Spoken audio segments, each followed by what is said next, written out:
भर के सैया बाड़े पलंगो ना डोले रे। तो भाई ये खेसारी लाल यादव जो अभी के पीरियड में एक और न्यू सॉन्ग ला दिए हैं, जिस सॉन्ग का टाइटल है पाव भर के सैया बाड़े। भाई ये सॉन्ग अभी के पीरियड में आदि शक्ति फिल्म से जो ये सॉन्ग आया है, भाई इस पे खेसारी लाल यादव दर्जनों अपने गानों के टर्मिनल करा चुके हैं और उसी पे पहले अंदाज में गाना लेकर आ चुके हैं।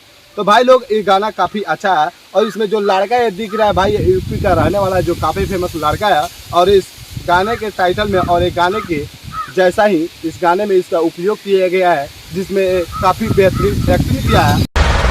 रेड सॉलिड बॉडी जिगर में दम बच कर रहिए बेटे, यूपी वाले हैं हम और इसके एक्टिंग से फैन हो गए हैं। तो भाई लोग आप भी लोग जाइए और इस गाने को सुनिए और इस गाना को सुनकर जल्द से जल्द ट्रेनिंग में लाइए और इस गाने को टर्मिनल पार कराइए, क्योंकि भाई ये जिस तरह एक गाना का बैकग्राउंड है और जिस तरह एक गाना का म्यूजिक है काफ़ी अच्छा लग रहा है और इस गाने में कोई भी अश्लीलता नहीं है और बहुत ही अच्छा ये गाना है। तो आप लोग जाइए इस गाना को प्यार दीजिए और दिला दीजिए, जल्द से जल्द ट्रेनिंग में लाइए। तब तक के लिए जय भोजपुरी और जय समाज।